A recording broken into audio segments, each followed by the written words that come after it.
semuanya, kenalin aku Citra, NPM 255 dari FK Unpad. Hari ini aku akan sedikit menjelaskan tentang satu aktivitas yang selalu kita lakukan setiap hari, yaitu tidur. Jadi, tidur itu sendiri emang merupakan salah satu hal fundamental di hidup kita, dimana 1/3 waktu di hidup kita ya dihabiskan untuk tidur. Durasi tidur setiap orang sendiri itu emang bervariasi, tapi kebanyakan orang dewasa membutuhkan 7-9 jam tidur setiap malamnya. Tapi ada juga orang yang emang bisa berfungsi secara optimal dengan tidur yang kurang dari 6 jam. Namanya short sleepers, atau kebalikannya, yang butuh 12 jam atau lebih tidur setiap malamnya untuk berfungsi secara optimal. Namanya long sleepers. Nah, hal-hal ini dipengaruhi oleh faktor genetik, umur, atau adanya gangguan dari kesehatan baik fisik maupun mental. Nah, kita tidur nih setiap hari. Tapi sebenarnya apa sih fungsi dari tidur itu sendiri? Nah, fungsi dari tidur ini sendiri sebenarnya emang masih banyak yang belum diketahui dan masih terus diteliti sampai sekarang. Tapi tidur itu jelas memberikan manfaat ke tubuh kita. Seperti yang pertama terhadap fungsi otak. Di mana ketika kita tidur, sel-sel otak itu dapat mengisi kembali simpanan-simpanan energi yang udah selama seharian kita gunakan, kita habiskan. Selain itu, tidur juga berpengaruh terhadap learning and memory. Sebuah penelitian mengatakan bahwa ketika kita kurang tidur, itu berpengaruh ke kemampuan untuk mengonsolidasi tugas-tugas yang udah kita pelajari, juga ke kemampuan untuk memperoleh informasi baru. Penelitian lain mengatakan bahwa ketika tidur, kita akan meng-convert short-term memory atau memori jangka pendek menjadi long-term memory atau memori jangka panjang. Nah, makanya kalian pernah nggak sih misalnya lagi struggle gitu ya, lagi mempelajari suatu hal yang ngafalin, tapi nggak inget-inget.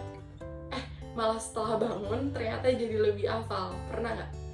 Aku sih pernah banget ya, dan ternyata setelah dipelajari emang ada pengaruhnya. Lanjut, yang kedua, tidur itu dapat meregulasi pertumbuhan. Ada yang namanya hormon pertumbuhan atau growth hormone, yang mana dia itu akan dirilis ketika kita lagi tidur di fase-fase awalnya. Nah, rilisnya growth hormone ini juga akan memberikan umpan balik atau feedback mechanism ke tidur itu sendiri, di mana akan meningkatkan fase slow wave sleep atau yang biasa kita kenal dengan deep sleep. Yang ketiga, tidur itu berperan dalam konservasi energi, di mana beberapa sumber mengatakan ketika kita tidur, metabolisme tubuh itu menjadi lebih rendah, jadi kebutuhan kalori juga berkurang. Ada juga penelitian yang menunjukkan bahwa 8 jam tidur dapat menghasilkan penghematan energi harian sebesar 35%. Selain itu, hormon ACTH dan kortisol atau fight or flight hormon kita itu juga berperan. Ketika kita tidur, hormon ini akan terinhibit atau terhambat dan akan meningkatnya itu di akhir-akhir tidur. Jadi ketika pagi-pagi kita bangun akan ada morning arousal atau adanya gairah atau semangat di pagi hari. Yang keempat, tidur itu berpengaruh terhadap berat badan. Gimana tuh? Jadi tidur itu mempengaruhi berat badan dengan mengkontrol ada yang namanya hunger hormones, yaitu ada ghrelin yang mana fungsinya untuk meningkatkan appetite atau rasa ingin makan, dan juga leptin yang fungsinya untuk meningkatkan perasaan kenyang setelah makan. Nah, ketika kita tidur, ghrelin ini akan menurun, jadi keinginan makannya itu akan menurun. Tapi kalau kurang tidur justru akan kebalikannya, di mana ghrelinnya itu meningkat, jadi rasa ingin makannya itu meningkat, tapi leptinnya menurun, jadi rasa-rasa kenyang setelah makannya itu menurun. Yang mana ini dapat meningkatkan resiko untuk makan lebih banyak dan malah dapat bertambah berat badannya. Nah, udah mulai kelihatan ya, jadi kenapa sih kita harus tidur yang cukup? Nah, lanjut lagi nih, yang kelima, itu ada pengaturan suhu atau thermoregulation.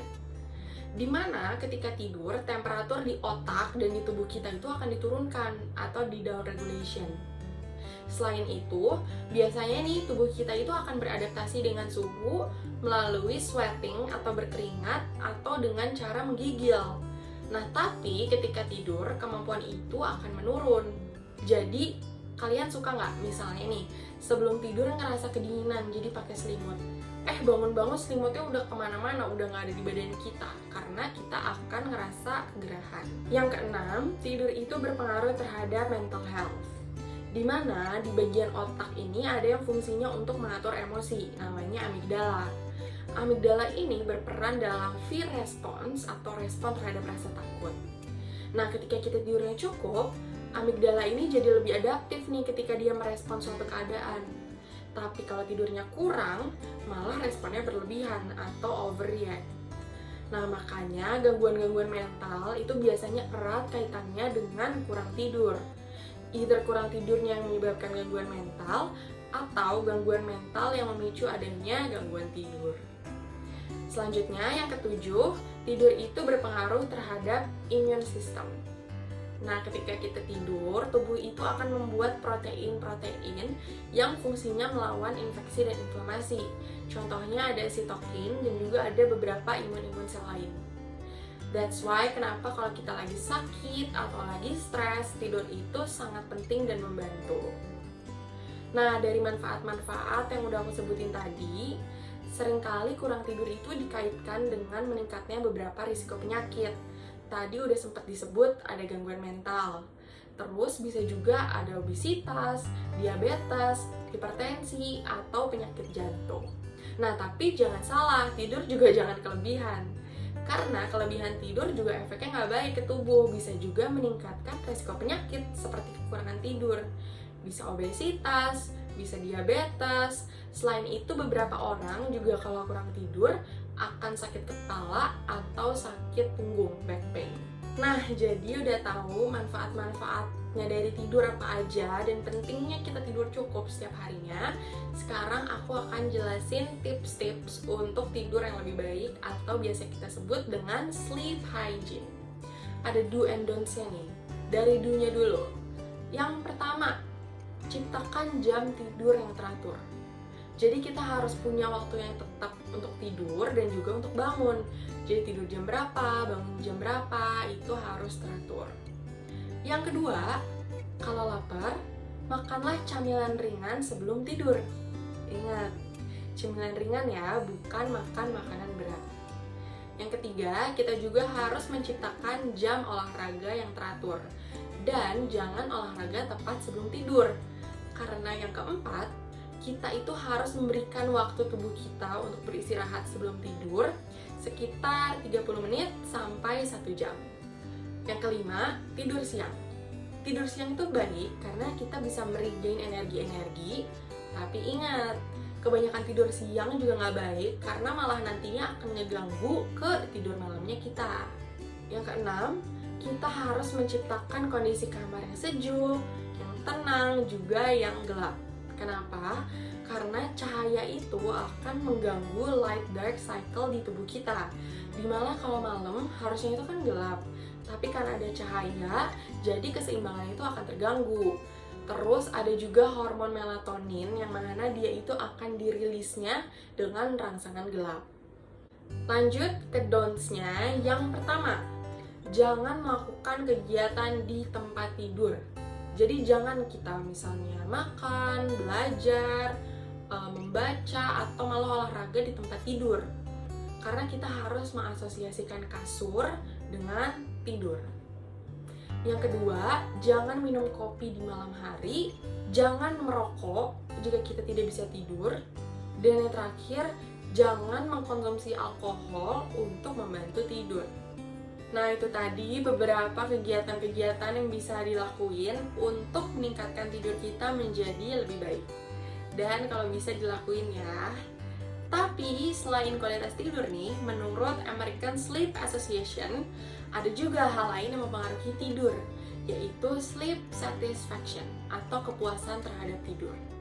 Yang mana ini penilaiannya itu memang subjektif, tergantung diri kita masing-masing. Jadi, kita harus menciptakan suasana yang enak, yang nyaman, yang tenang untuk tidur kita agar tercipta positive energy. Oke, sekian sedikit penjelasan tentang tidur. Semoga video ini bisa menjawab rasa penasaran teman-teman nih tentang kenapa sih kita harus tidur dan juga dapat memberikan manfaat. Terima kasih.